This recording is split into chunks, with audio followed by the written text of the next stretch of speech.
Amigos de Cuatro Vientos, muy buenos días, tengan todos ustedes. Muchas gracias por estar en nuestro programa Noticias 4B en este lunes 18 de enero del 2021. Muchísimas gracias, les pedimos de favor, como siempre, que nos compartan nuestro programa si es que les gusta.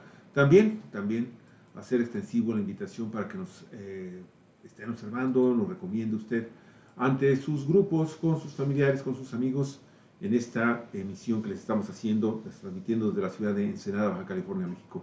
Hola Alicia, ¿qué tal? Muy buenos días, ¿cómo estás? ¿Qué tal, Javier Cruz? Muy buenos días. Buenos días, buenos días. ¿Qué tal, amigos, amigas de Cuatro Vientos? Pues aquí empezando una semana más de noticias, análisis de los acontecimientos para prestarle a usted este servicio de información. Así es. Y Javier, bueno, recordarles que después de este programa tendremos inmediatamente nuestro programa de cada lunes de análisis, de diálogo con el doctor Armando Duarte y con el maestro Daniel Solorio, donde nos extenderemos más a fondo sobre el problema que estamos viviendo ahorita con lo que le han llamado la exoneración del general Cienfuegos. Lo cierto, amigos y amigas, es que tenemos un programa bastante amplio con información muy interesante y empezamos precisamente con este tema, una nota, Alicia, que creo que se genera de una manera muy interesante porque estábamos todo el mundo esperando la reacción de la gente de Ayotzinapa y de todas las demás organizaciones civiles que están luchando porque en México se realice, se ejecute, se sancione las violaciones a derechos humanos, las múltiples, las miles de violaciones a derechos humanos que se han cometido en este país desde Felipe Calderón hasta la fecha. Miren, esa es precisamente una nota de Sugeri Gandara que nos está dando del portal, sin embargo, Larisa, el temor, no procesar a Cienfuegos abre la puerta a la impunidad del ejército en graves casos de violación a derechos humanos en México. Así es, la exoneración de cargos por presuntos nexos con el crimen organizado en contra del general Salvador Cienfuegos indignó a padres de los 43 estudiantes de Ayotzinapa, activistas y víctimas de graves violaciones de derechos humanos, quienes temen que suceda lo mismo con sus casos y por lo tanto que persista la impunidad. Mire, estamos indignados y muy enojados. No es posible que se deje en la impunidad a un ex general responsable de tanta muerte en el país y ojalá en la actual administración del gobierno federal los militares involucrados en el caso Ayotzinapa sean investigados.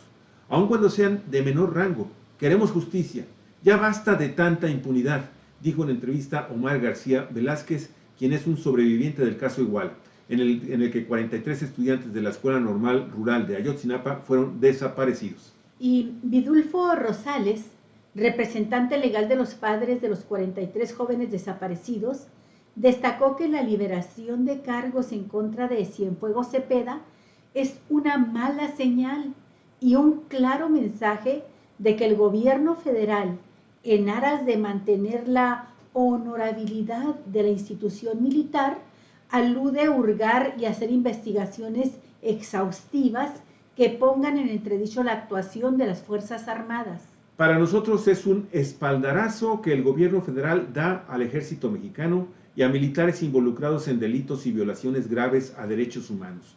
Me parece que esta resolución es más por una tendencia de respaldar y encubrir a personas vinculadas con la delincuencia organizada y eso deja una muy mala señal, expuso Rosales, representante de los padres de los 43.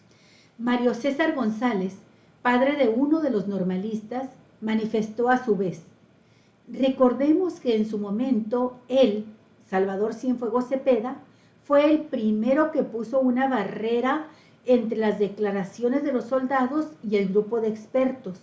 Él se negó a que los militares declararan ante el grupo interdisciplinario de expertas y expertos independientes. Pero fíjese usted, no solo los padres de los 43 estudiantes de Ayotzinapa están clamando porque el general Cienfuegos sea investigado.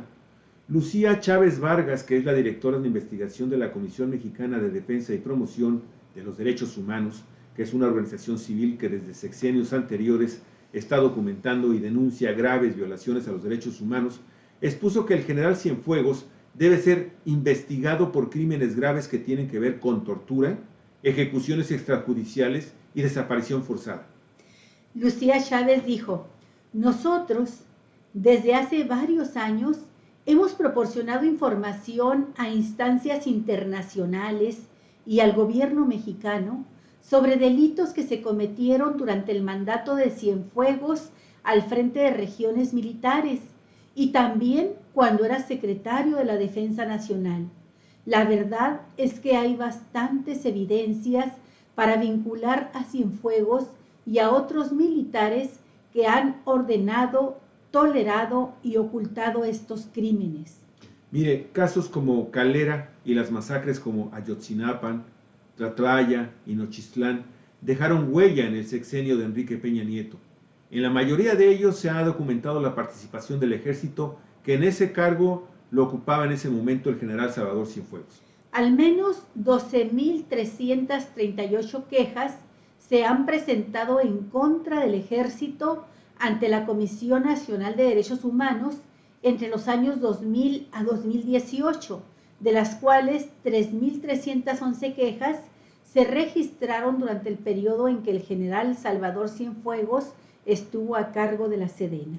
Y así va creciendo el tema, Olga Alicia, y bueno, ese va a ser motivo precisamente de que hoy volvamos a tocar este tema con un análisis que pues corresponderá ahora a nuestros dos queridísimos amigos y colaboradores de Cuatro Vientos, Daniel Solorio y Armando Duarte Moller.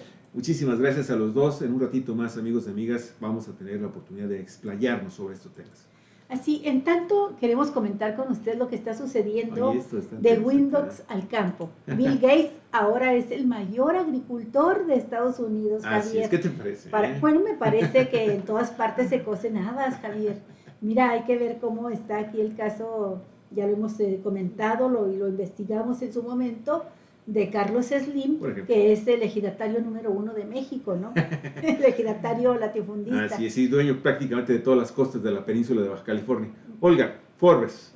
Pues sí, en este caso Bill Gates, la cuarta persona más rica del mundo y un nerd, como él mismo se describe así, un nerd, es globalmente conocido primero que nada por sus habilidades de programación, mismas que dieron vida a Microsoft y al sistema operativo Windows. Sin embargo, hoy también se le conocerá por su amor al campo, pues en los últimos años el multimillonario ha estado comprando silenciosamente, fíjate nada más de 97.934 hectáreas de tierras de cultivo en Estados Unidos, lo que lo convierte en el principal agricultor del país. Fíjate que estas 97.934 hectáreas se me hacen pocos. Sí, comparado con lo que ha comprado Carlos Slim, ¿verdad? Y Carlos Slim, entre otros, millonetas mexicanos.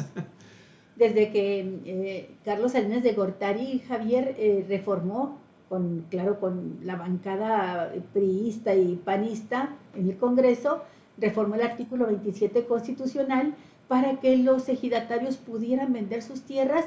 Los millonetas se han hecho no solamente de las tierras, sino también de los derechos ejidales, de los derechos del agua, y entonces se han convertido en ejidatarios latifundistas. Sí, y yo son precisamente que estas casi 95.000 hectáreas que se le acreditan ya a Bill Gates, a Bill Gates, a Bill Gates, son 97.000, casi 98.000 hectáreas. Son poquitas. ¿Sí? Creo que es lo que tiene él ahí en el ejido El Costeño, aquí en la parte media. Lo que tiene aquí es Slim. Sí. Tan solo en el ejido. Tan solo en un ejido, porque está comprando ejidos completos. Bueno. Después de años de informes de que estaba comprando tierras agrícolas de Bill Gates en lugares como Florida y Washington, el medio The Land Report reveló que Gates, quien tiene un patrimonio neto de casi 121,000 millones de dólares según Forbes, ha amasado una enorme cartera de tierras agrícolas que abarca 18 estados de la Unión Americana. Sus propiedades más grandes se encuentran en Luisiana, 27.952 hectáreas, en Arkansas, 19.395, y Nebraska, 8.331 hectáreas. Además, tiene una participación de 10.400 hectáreas de tierra de transición en el lado oeste de Phoenix, Arizona, que se está desarrollando como un nuevo suburbio. Según la investigación de The Land Report, la tierra está en manos de Cascade Inversiones Cascada, el vehículo de inversión personal de Gates, directamente y a través de entidades de terceros. Otras inversiones de Cascada incluyen la empresa de seguridad alimentaria Ecolab, así como el minorista de automóviles usados Bloom y Canadian National Railway. Si bien puede resultar sorprendente que un millonario tecnológico también sea el mayor propietario de tierras agrícolas de su país. Esta no es la única incursión de Gates en la agricultura. En 2008, la Fundación Bill y Melinda Gates anunció la entrega de $306 millones en subvenciones para promover la agricultura sostenible de alto rendimiento entre los pequeños agricultores del África subsahariana y el sur de Asia. Fíjate Lo que mismo también están haciendo en México, Javier, sí, con semilla, ¿cómo se llama esta semilla? transnacional, Sí, modificada. Modificada genéticamente, sí. Y Olga, lo más interesante también de todo esto es que también está haciendo inversiones ya en Sudamérica. Ya existen informaciones de que incluso los agricultores de Argentina, por ejemplo, ya están cuestionando el inicio de compras en extensiones muy grandes en Argentina de este señor. La fundación también pues, ha estado invirtiendo aún más en el desarrollo y la proliferación de supercultivos resistentes, lo que tú estabas diciendo. Esto, obviamente, resistentes al cambio climático, así como vacas lecheras de mayor rendimiento. El año pasado se anunció que Bill Gates hizo la empresa Gates Act One, una organización sin fines de lucro para promover estos esfuerzos. No está del todo claro cómo se están utilizando las tierras agrícolas de Gates o si alguna de las mismas se están reservando para la conservación. La empresa Cascada no respondió a la solicitud de comentarios de Forbes. Sin embargo, hay indicios de que la tierra podría usarse de una manera que se alinee con los valores de la fundación. Cottonwood Management, una subsidiaria de Cascada, la cual es miembro de Leading Herbast, una organización sin fines de lucro que promueve estándares de agricultura sostenible, que prioriza la protección de los cultivos, el suelo y los recursos hídricos, pues forma parte también de estos negocios. Mira, por ejemplo, ahí está, ¿no? Ahí estaban, Bill Gates. así es, ahí están pidiendo que salga incluso, porque tiene tal poder y tanta influencia este hombre, aquí lo estamos viendo en su época juvenil, cuando era realmente un verdadero nerd. Oye, el mundo es mío. El mundo es mío. Fíjate que en Argentina le están pidiendo incluso al gobierno argentino que elimine su influencia dentro del Ministerio de Agricultura en Argentina, porque es tal su poder y su poder económico y político que pues está comenzando a decidir que va y que no va, como sucede en inmensa cantidad de mayoría de los países latinoamericanos. Bueno, pero fíjese, Gates no es el único multimillonario en la lista del reporte de tierras de los principales propietarios de tierras agrícolas privadas. Si en el año 2008 los 100 propietarios privados más grandes de la nación poseían en conjunto alrededor de 11 millones de hectáreas, Olga. Sí. En 2018, fíjate lo que aumentó, del 2008 al 2018, 10 años, la cifra aumentó a más de 16 millones. Pero entre los 100 mayores terratenientes privados, solo los 5 primeros acumulan 3.750.000 hectáreas, el 23% del total, lo que implica un área casi 2 veces mayor que un país como El Salvador. Javier, la tierra siempre ha sido una fascinación. Los magnates pueden invertir en la bolsa, pueden invertir en la informática, en lo que les dé su regalada gana, pueden constituir grandes monopolios transnacionales, pero la verdad es que la tierra es el anclaje, el encanto para todo mundo, y así como los indígenas y los campesinos tienen ese apego tremendo a la tierra, porque de ahí es toda su cultura, su sustento, su modo de ver el mundo y de vivirlo. Bueno, pues los magnates no pueden sustraerse a las ganas, como vimos aquí en esta imagen, de apoderarse del planeta. Y el planeta, pues es el planeta Tierra, con todo y sus mares y sus ríos y todas sus riquezas naturales, ¿no? Termino con un comentario. Fíjate que es interesante cómo finalmente el eslogan zapatista de la tierra es para quien la trabaja, estos hombres, estos multimillonarios se convierten en la tierra es para quien la compra. Sí. Y desafortunadamente en el caso de México, bueno, al menos en nuestro supermillonario, que es Carlos Slim, no le interesa, aparentemente no le interesa invertir en el sector, en el campo.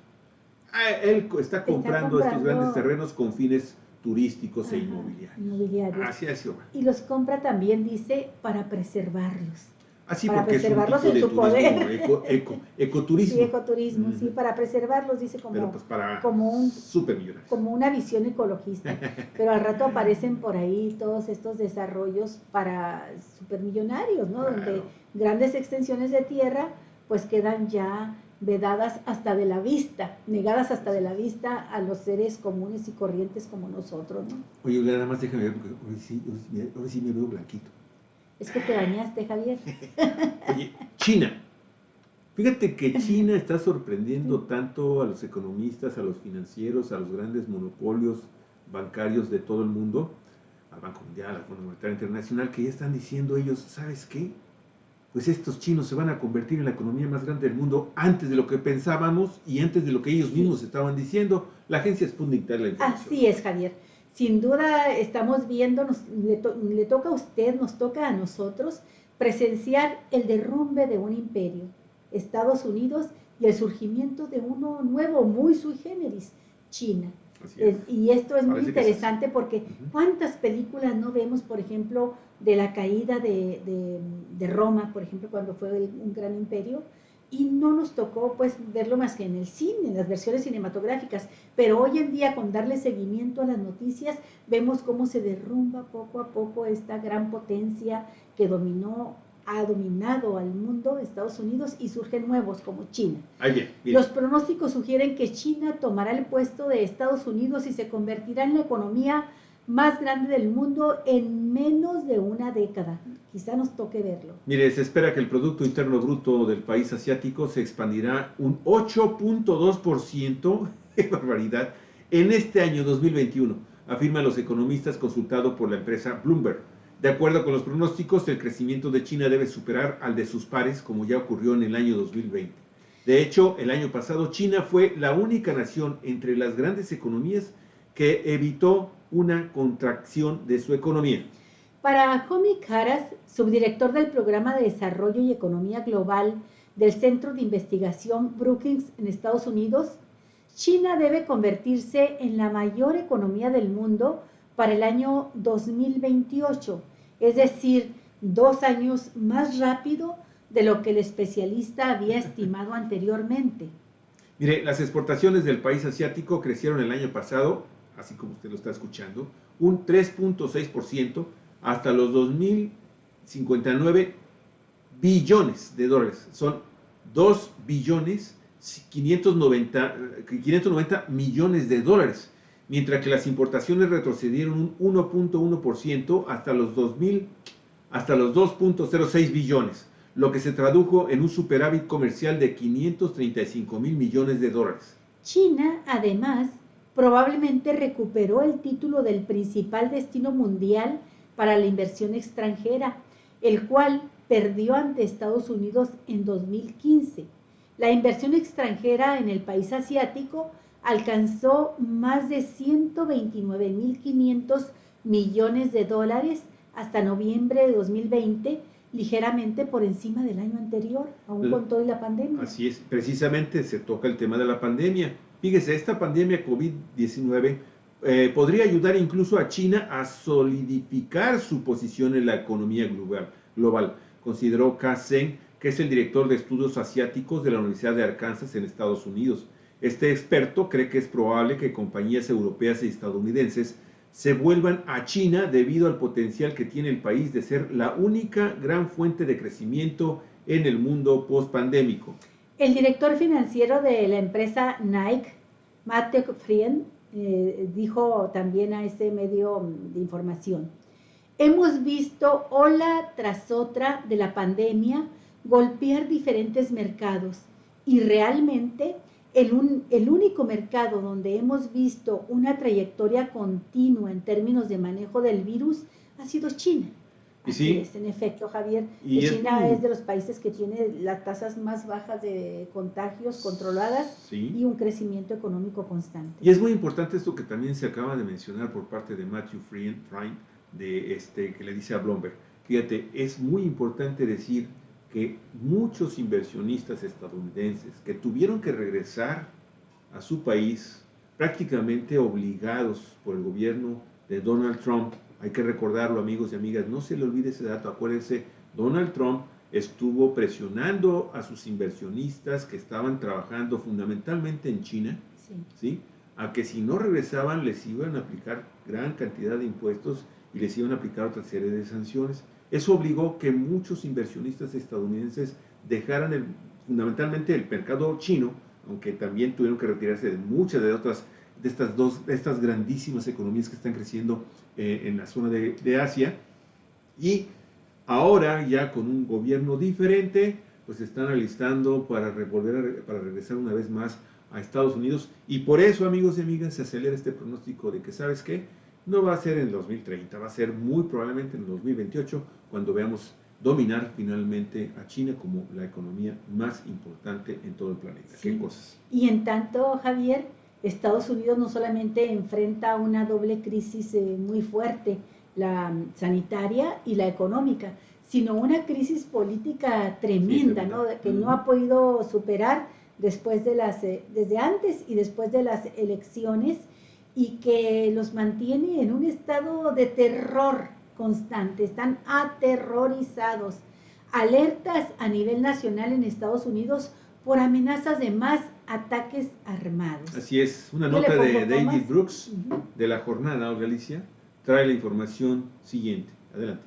A 2 días de consolidarse la derrota electoral de Donald Trump y los republicanos en ambas cámaras del Congreso y de la Casa Blanca, se anunció que hay más de 100 arrestados y 200 más bajo investigación federal por la intentona golpista de la semana pasada, con el ataque al Capitolio, usted lo recordará, y el FBI eleva su alerta nacional ante posibles protestas y ataques armados de agrupaciones derechistas en todos los estados y en la capital del país. Después del histórico segundo impeachment, que es la aprobación de cargos formales para un juicio político del presidente, que se realizó el pasado miércoles en la Cámara Baja, el caso ahora se torna al Senado, quien va a sesionar esta semana como tribunal y los senadores como jurado para determinar la destitución del mandatario. Todo indica que esto no se iniciará hasta después de que Donald Trump concluya su periodo el 20 de enero a las 12 del día. La investigación criminal federal de los participantes de la, entre comillas, insurrección, que fue incitada según la acusación formal por el presidente Trump, ya ha llevado a 100 arrestos y la identificación de más de 200 sospechosos, informó el director del FBI, Christopher Wray, quien advirtió a estos que sabemos quién eres y agentes del FBI están en camino para encontrarte. Precisamente este Buró de Investigación Federal allá en los Estados Unidos continúa informando a departamentos de policía alrededor del país de mantener una alerta máxima ante la violencia de extremistas en sus comunidades durante la próxima semana, esta misma semana, incluyendo actividades de milicias armadas y otros que deseen provocar una guerra racial. Indicó que teme incluso la posibilidad del uso de armas y explosivos. Decenas de participantes en los disturbios en el Capitolio estaban en la lista antiterrorista del FBI, reveló el Washington Post. Gran parte de estos son supremacistas blancos con historiales tan peligrosos que fueron incluidos en esa lista oficial de aquellos considerados como riesgo a la seguridad.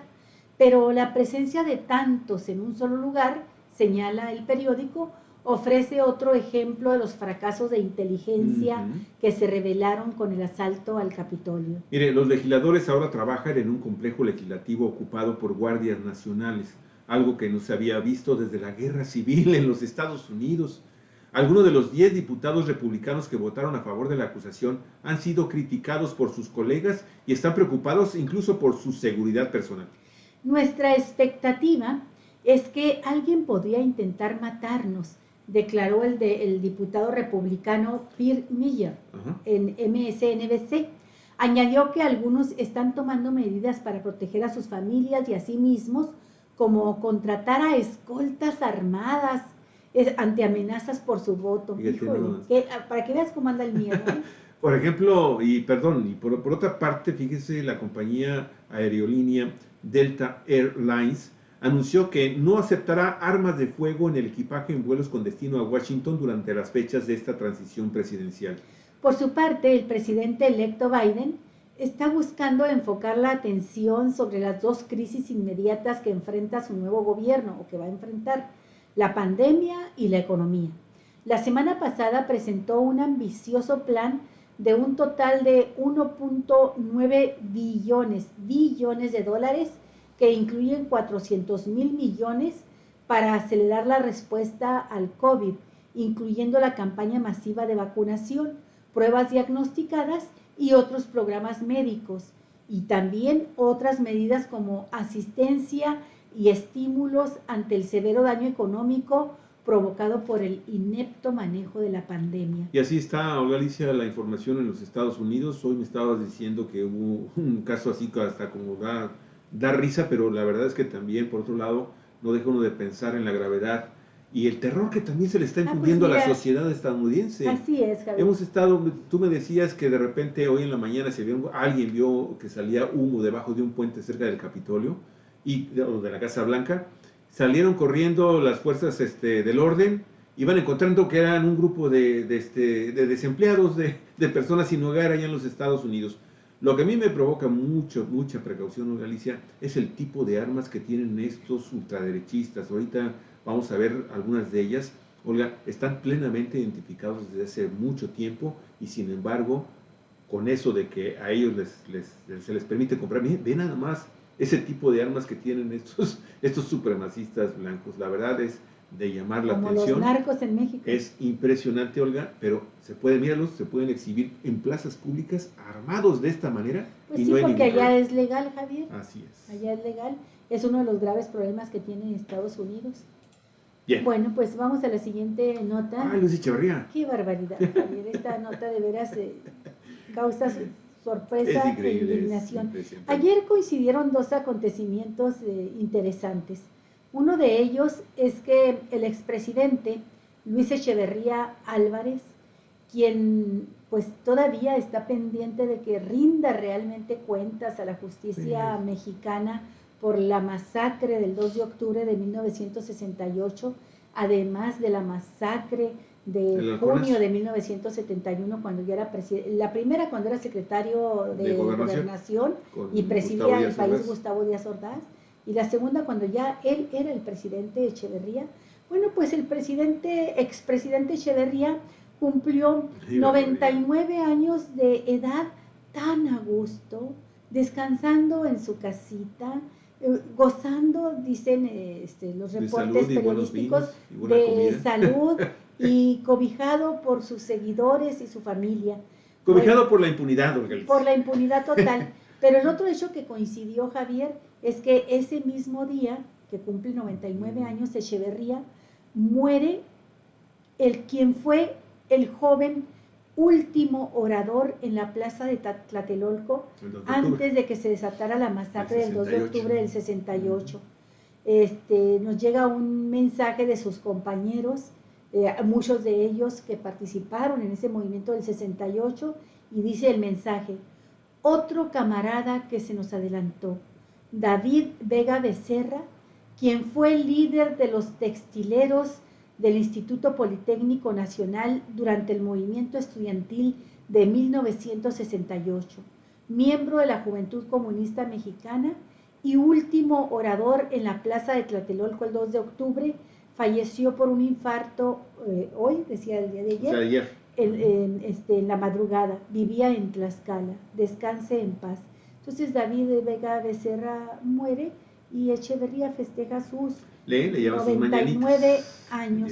Estuve escuchando ayer una entrevista que le hizo Rolando Cordera a este hombre, a David Vega Becerra, recordando los acontecimientos del 68, y él me comenta que logró escapar, aunque herido, y después de que lo sometieron a una cirugía donde le extraen esquirlas de bala, en cuanto se recupera, se presenta de nuevo él a la universidad y que se encuentra, va buscando a sus compañeros para decirles, bueno, ¿qué sigue? Aquí estoy, ¿no? Y se encuentra dice, las mujeres son las que respondían a mis llamados, a las convocatorias a la reunión, pero había un estado de ánimo tal, una tristeza tan tremenda, Dice que era No, difícil salir a las calles. Dice, y todavía tuvimos la ingenuidad de enviarle una carta al presidente Díaz Ordaz pidiéndole que definiera su posición ante la masacre, cuando pues ya desde cuándo la había definido con la masacre misma, ¿no? Y la definió y la redefinió en aquel último informe de gobierno donde dice en el quinto informe de gobierno donde dice el único responsable ante la historia soy yo. Bueno, no es cierto, Luis Echeverría también fue responsable de esa y de la siguiente masacre. Bueno, miren, y de momento, amigos y amigas, hemos recabado una serie de datos de diferentes medios de comunicación, los hemos redactado lo mejor posible dentro de las prisas, y ahí van, fíjense, el expresidente Luis Echeverría Álvarez, durante el sexenio 1970-1976, cumplió ayer 99 años de edad en su casa de la Ciudad de México.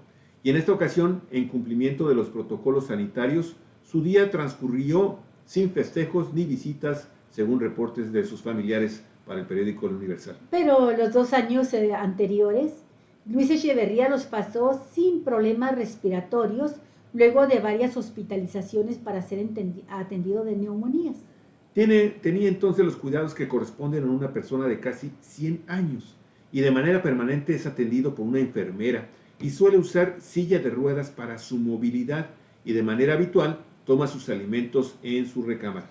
Después de que cumplió 98 años, cuando fue festejado y comió ricos manjares rodeado de hijos y nietos y recibió a diversos ex colaboradores y amigos para felicitarlo, Echeverría fue objeto de mayores cuidados a fin de prevenir que en invierno no fuese a enfermar de las vías respiratorias. Mauro Jiménez Lascano, que es el director de la revista Macroeconomía y quien fue su jefe de prensa los 6 años de su gobierno, le hizo llegar un mensaje.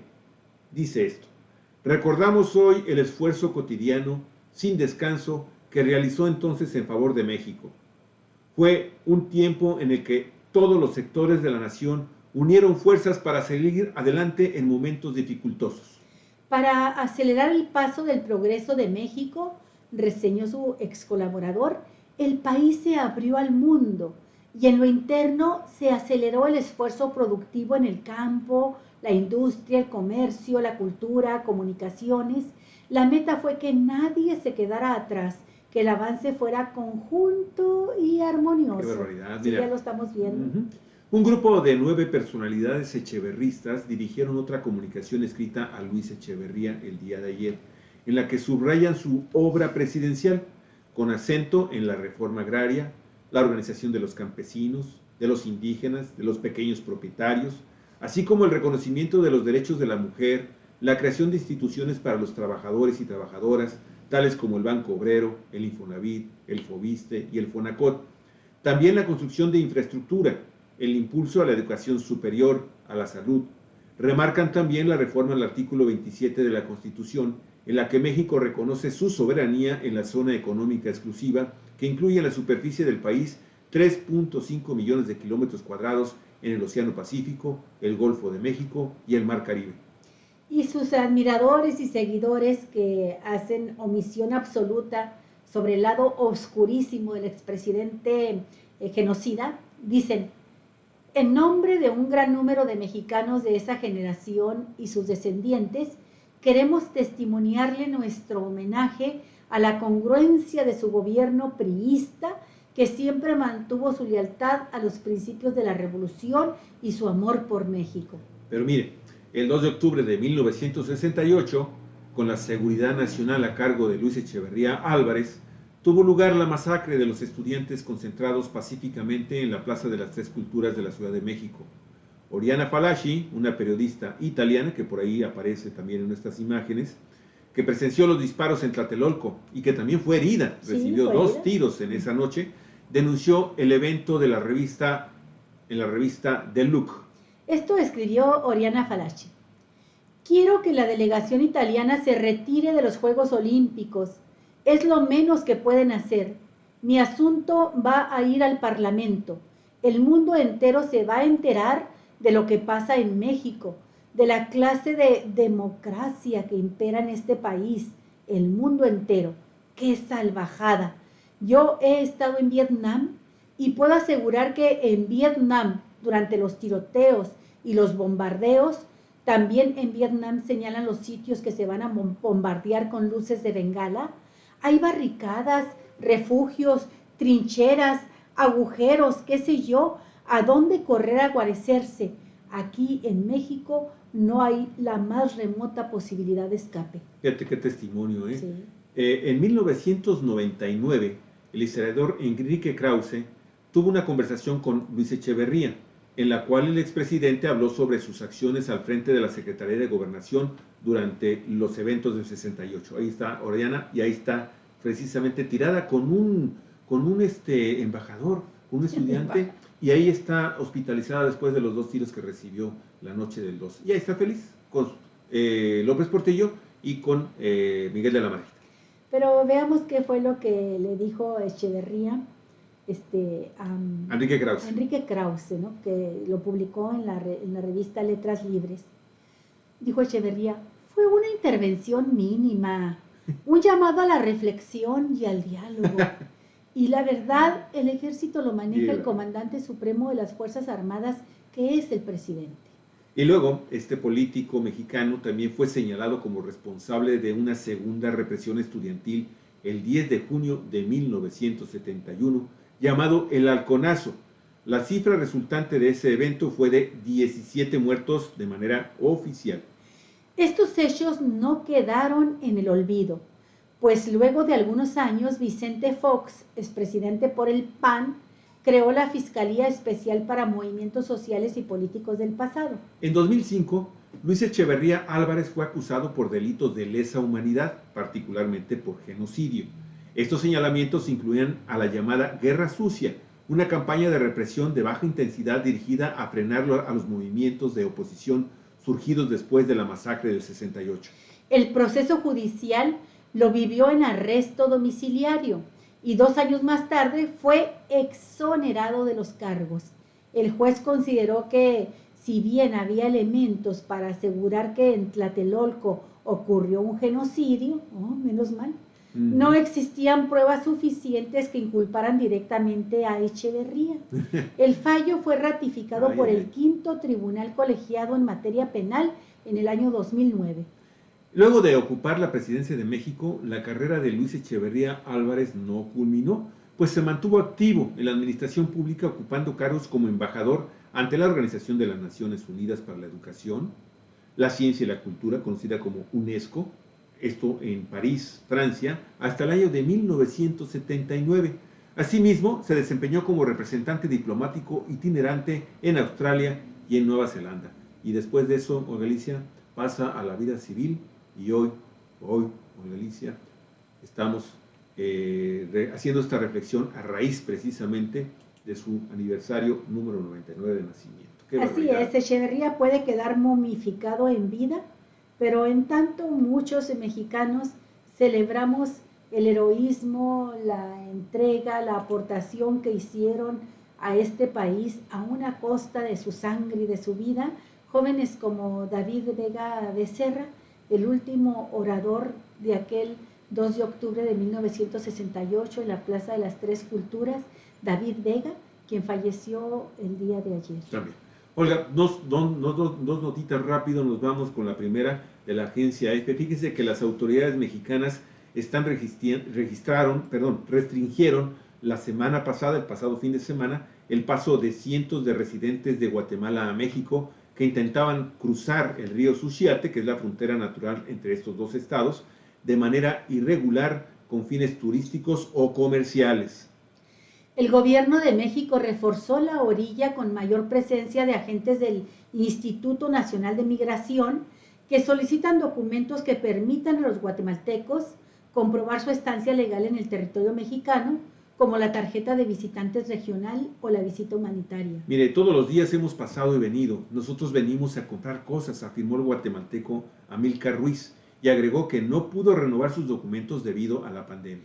Ayer, el Instituto Nacional de Migración comunicó que varios agrupamientos organizados, equipados y entrenados, conformados por agentes federales de migración, efectivos de la Guardia Nacional y personas de la Secretaría de la Defensa Nacional, entre otros, fueron desplegados en la frontera sur del país. Mire, este operativo se realizó ante la posible llegada al territorio mexicano de unos 9,000 migrantes centroamericanos, Olga, que partieron la mañana del pasado viernes desde Honduras en dirección a Estados Unidos y que ayer veíamos que fueron detenidos brutalmente por la policía de Guatemala. Por el ejército guatemalteco. Y parte del ejército guatemalteco. El ejército guatemalteco. Y ellos están huyendo de la pobreza y la violencia en la región, que está devastada por las consecuencias económicas de la pandemia, así como huracanes consecutivos a finales del año pasado, Olga. Y pues ahí están buscando como siempre, y fíjate, me llama la atención, casi siempre en enero es cuando están realizando estas grandes concentraciones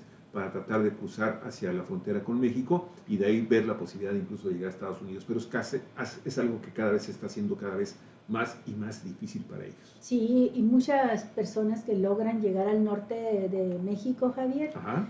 sufren las consecuencias terriblemente porque no es lo mismo estar en Centroamérica en invierno que llegar al norte de México con el frío que hace en esta región y enferman y bueno, la situación para ellos es muy, muy difícil, no pueden pasar a Estados Unidos, se quedan en cuellos de botella y en campamentos en condiciones infrahumanas, sufriendo el clima y las privacidades que tienen en general, ¿no? Falta de alimentos, de medicamentos, en fin. Ok, Olga, y vamos a terminar nuestro programa con otra escalada, ¿no? En el tema INE, Andrés Manuel López Obrador. Frenar la conducta del presidente busca evitar lo que hizo Vicente Fox en el año 2006, de acuerdo a lo que dice el Instituto Nacional Electoral. Al definir el INE los parámetros para resguardar la equidad de la contienda en los procesos electorales en curso ante la intervención del presidente de México que pueda influir en el voto, el consejero presidente Lorenzo Córdoba afirmó que la delimitación que establece el proyecto no solo es congruente con lo plasmado en la Constitución en su artículo 134, sino también con la actuación que ha mantenido el INE a lo largo del tiempo con independencia del partido que esté en el gobierno. De acuerdo con la agencia Cuadratín, busca que lo que ocurrió en 2006 nunca más nos vuelva a pasar. Es decir, que un funcionario público de primer nivel ponga en riesgo la equidad en la contienda electoral. En ese entonces, el presidente Vicente Fox, con sus recurrentes intervenciones buscando incidir en el voto ciudadano, puso en riesgo la elección, agregó Córdoba. Al acatar la determinación del Tribunal Electoral, el Consejo General del INE declaró procedente esta medida cautelar con la que no se pretende sancionar al Ejecutivo, sino frenar una conducta que puede generar un desequilibrio en la contienda o en las preferencias electorales. Lorenzo Córdoba aseveró que el acuerdo no dice si el presidente de los Estados Unidos mexicanos puede o no realizar conferencias de prensa, o si puede o no expresarse e informar a la ciudadanía, sino que establece si puede o no intervenir con sus comentarios o dichos a favor o en contra de alguno de los contendientes de la elección con el propósito de incidir en el voto ciudadano, lo que prohíbe la Constitución del país. Córdoba refirió que esta disposición ha estado vigente durante 13 años y ha regido durante 4 procesos electorales federales y 3 gobiernos emanados de partidos diferentes que en su momento fueron objeto de un señalamiento cuando violaban el marco constitucional. Y finalmente puntualizó, entre los funcionarios públicos respecto de los que se determinaron violaciones constitucionales o la emisión de medidas cautelares, hay que incluir a quienes fueron en su momento presidentes de la República, como son Felipe Calderón primero y Enrique Peña Nieto después, puntualizó este hombre que pues se sigue metiendo en una situación bastante delicada y que al momento de que ya se determina por parte del Consejo General del INE que estas son las medidas que se deben de aplicar, Olga Alicia, está prácticamente judicializando ya una situación porque Andrés Manuel López Obrador creo que hoy en la mañana confirmó que iba a impugnar esta decisión porque ya en el transcurso de los próximos días, amigos y amigas, es inminente que entre en vigor esta disposición, como ha sucedido en otros años, en que se le ordena a gobernadores, a presidentes municipales, a todo funcionario público y a legisladores hablar a favor o en contra de un partido, de un candidato o de ciertos contendientes, amigos o enemigos. Una situación que, Olga, de nueva cuenta se va a poner color de hormiga en el transcurso de las próximas Sí, en realidad lo que hizo el INE fue cumplir una orden que le dio el tribunal, porque ellos pensaban establecer la decisión y comunicársela así al presidente de que suspendiera las mañaneras o que se abstuviera de hacer una serie de comentarios en las conferencias mañaneras y que las conferencias del presidente no se transmitieran completas en los medios de comunicación, y algunos que lo hacen. Y bueno, resulta que esta decisión la había tomado nada más Ciro Murayama y el propio Lorenzo Córdoba, como parte de un acuerdo de lo que le llaman dentro del INE la comisión de quejas. Pero no hubo queja de nadie, fue de mutuo propio que lo hicieron. Y entonces el tribunal le dice, hey, ustedes no pueden tomar esa decisión, tiene que ser un acuerdo de la Asamblea General del INE. Y cuando se establezca este acuerdo, si hay algún inconveniente por alguna de las partes, ya intervendremos nosotros. Y es lo que va a suceder exactamente. Ellos ya lograron que la Asamblea General estableciera el acuerdo como INE, y ahora pues el presidente ya con esa decisión ya puede impugnar la decisión del INE ante el Tribunal Electoral. Olga, pues yo me despido nada más con dos notas, así rapidísimas, nada más encabezados. Una buena y una mala. La buena, amigos y amigas, es que el saldo de la balanza comercial de productos agropecuarios en México acumuló hasta el mes de noviembre de 2020 un superávit, fíjate, estamos bien, de 11.432 millones de dólares, que es el valor más alto que el que se tenga registro en toda la historia, fíjate, sí. Y que equivale a un incremento a tasa anual de 43.2%. Esto lo informa el día de hoy la Secretaría de Agricultura y Desarrollo Rural. Entonces, esa es la buena noticia.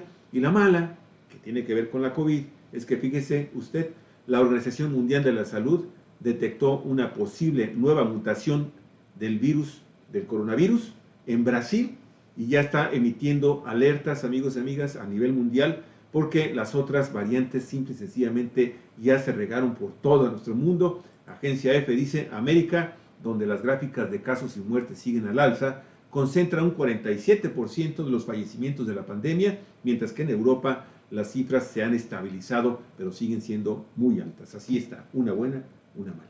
Bueno, así es. ¿Un comentario final? Pues mi comentario final es de agradecerles a ustedes, amigos, amigas de Cuatro Vientos, que nos hayan seguido en este programa, que lo compartan con sus contactos, pedirles, Javier, pues que nos apoyen aquí a Cuatro Vientos para seguir haciendo nuestro trabajo de periodismo libre, independiente, crítico, analítico, y sí, decirles que este tipo de periodismo no subsiste sin el apoyo de los ciudadanos. Nosotros realizamos este trabajo profesional totalmente independientes de cualquier grupo de poder fáctico o de grupos de poder económico y político, y por eso necesitamos del apoyo de la ciudadanía para seguir adelante. Gracias por seguir con nosotros apoyándonos, y que este 2021 con ese apoyo de ustedes podamos continuar libres a los cuatro vientos. Así es, Olga. Bueno, pues muchísimas gracias a todos ustedes por estar con nosotros. En un momentito más, les digo, vamos a profundizar en el tema de la decisión de la Fiscalía General de la República de no hacer una investigación más a fondo y judicializar el caso del general Salvador Cienfuegos. Cuca, Ligia, Flor, las amo, les mando un sentidísimo abrazo, un beso, lo mejor para ustedes.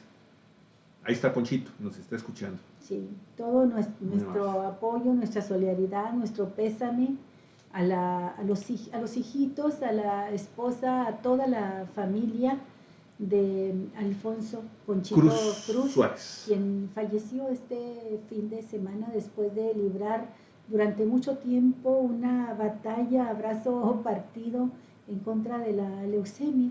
Finalmente pues se cansó, murió, y deja un legado de amor entre sus seres queridos. Te amo, mi queridísimo Poncho, donde estés. Cuídate mucho.